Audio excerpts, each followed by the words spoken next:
Alrighty.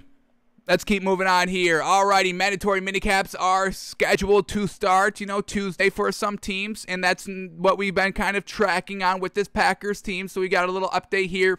With the Packers mandatory minicamp scheduled to start Tuesday, Aaron Rodgers would be eligible to be fined $93,085 for not attending, though Green Bay could issue him an excused absence, which also would excuse him from the fines. It is an option the team has discussed. So we know Aaron Rodgers isn't too thrilled to come here. We still don't. Is he even still in Hawaii? He may even still be in Hawaii chilling. We don't know. So tomorrow we'll know a lot more. Is Aaron Rodgers actually going to play for the Packers this year? Is he going to show up? What's the deal with that? So could be fined, but if they don't find Aaron Rodgers, yeah, you're kind of making them happy, but you're also kind of enabling them a little bit. So a very fine line that this Packers team kind of has to walk, and we'll know more tomorrow. But we get this update. While the status of Packers quarterback Aaron Rodgers is in doubt for the team's mandatory minicamp this week, it sounds like that will be the only issue to be resolved. His wide receivers who did not show for OTAs, including star Devontae Adams, are either in town or expected in town. So these are mandatory, folks. Nobody else is holding out on this Packers team. Once again, Aaron Rodgers is holding this team hostage. So this is going to be the big story tomorrow. Does Aaron Rodgers show up to these mandatory minicamps? They were voluntary OTAs. That's why he was in Hawaii. But these are mandatory now. You better get your butt here or you're getting fined, or maybe we won't fine you. We know you're very sensitive, Aaron, and we're trying not to upset you. So everybody's ready to rock. Everybody's ready to get better. This Packers team, back-to-back NFC Championship games, folks. They are right on the door, right on the cusp of winning. But Aaron Rodgers doesn't want to show up anymore. Once again, hurting this team overall, holding this team hostage. Aaron, what are you doing?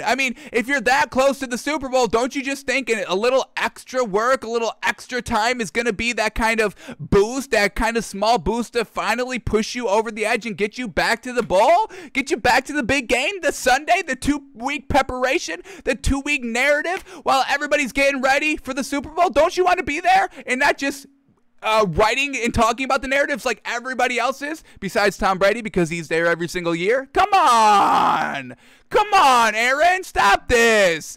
Get there, get your butt to Green Bay, start working out with your team, start getting better, and stop making it all about you, man. It's all about, oh, poor me, I always have no help here. I'm Aaron Rodgers, I'm the greatest. Where's my help? And what do you think his players are feeling? Yo, your help is here. We've got your help. We just got you to 2 NFC champions. What more help do you need? What the help is you getting your butt here to mandatory minicamp so we can start working, so we can start getting it done, implementing the offense, getting better, fixing our mistakes of you not able to convert on 3 Tom Brady interceptions in the NFC Championship game and not getting it done in the red zone on multiple attempts. So let's get your butt here and we can start working on those scenarios. Come on.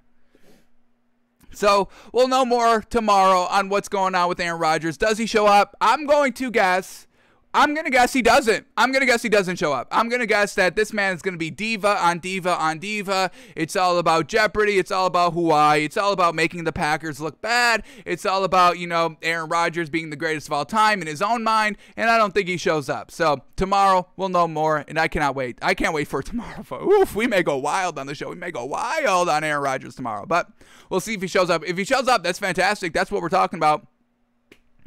There's no reason. Just play for the Packers, man. You're there. You're at the NFC Championship game. I think he wants to get it out of the NFC because he doesn't want to see Tom Brady again. Maybe this is the whole thing. Maybe he's afraid of Tom Brady. I think that's what it is. Aaron Rodgers is scared of Tom Brady. Oh, my God. Tom Brady's in my division now. I got to leave. I'm going to put it all on the Packers. I have my exit card. The Packers have been kind of, not treating me the best here these couple of last seasons. I have my exit strategy. I'm just going to show up. I'm just not going to show up.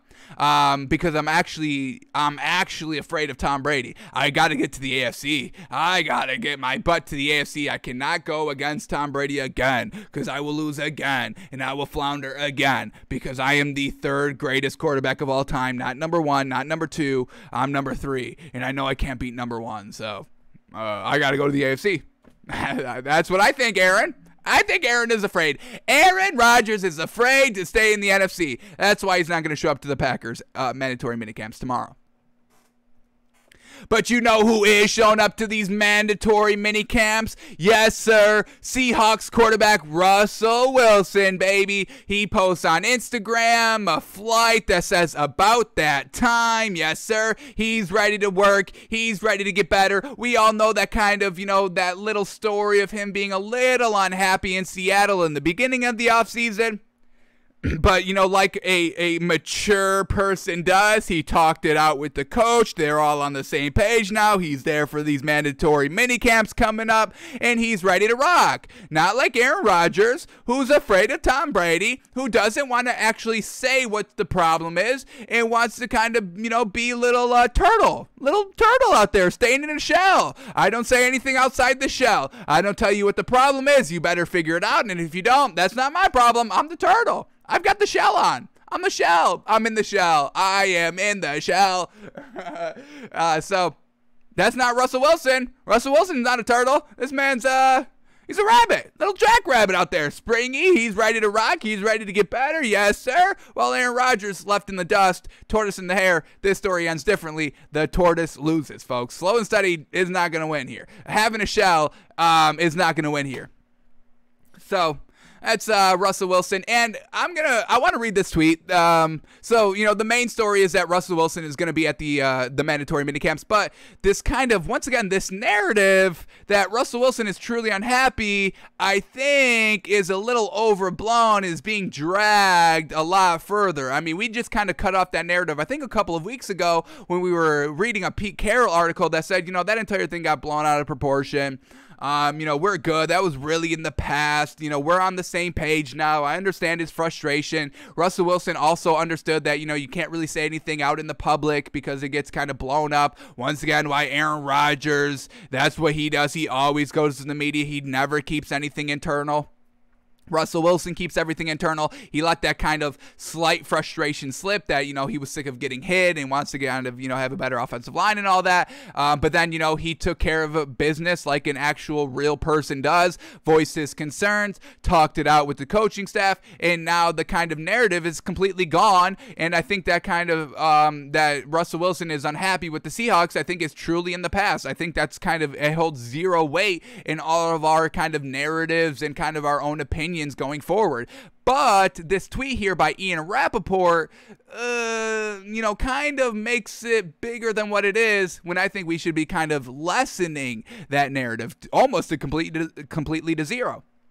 So let's read this tweet here. Seahawks quarterback Russell Wilson is in town and ready to participate in OTAs.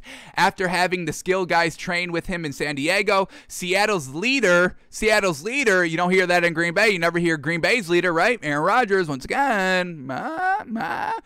Seattle's leader will arrive with a lot of those same guys to work with their new offensive coordinator. After a tumultuous offseason, it's time to work. Once again, I don't love the description of that. After a tumultuous offseason. Was it that tumultuous? It was a little bump. It was a little hiccup, little kind of road bump, nothing big. It's a small little speed bump, none that you even notice, one that you can kind of go 35 miles over and still be fine. Not one of those giant ones where if you go 1 mile an hour, your car's already, flipped upside down, because that's how big the speed bump is. But I don't really love that. I really think that they're good there in Seattle. I think Russell Wilson is kind of all right, I voiced my concern, we're on the same page, we hashed it out. It really was a nothing burger. Media kind of blew it out in big proportion, than more than it actually was, and that we're all good here. So like I said, only time will tell. We'll see I don't see Russell Wilson saying anything again in the media because we just saw what happens when you do that, and Pete Carroll said the same thing. So I think the relationship is good. I think they're ready to work. New offensive coordinator, let's get right. Unlike Aaron Rodgers, who's staying in Hawaii and will probably become Hawaiian and virtually hosts the show of Jeopardy from Hawaii because that's what he does. Alrighty, what else do we got here? Next.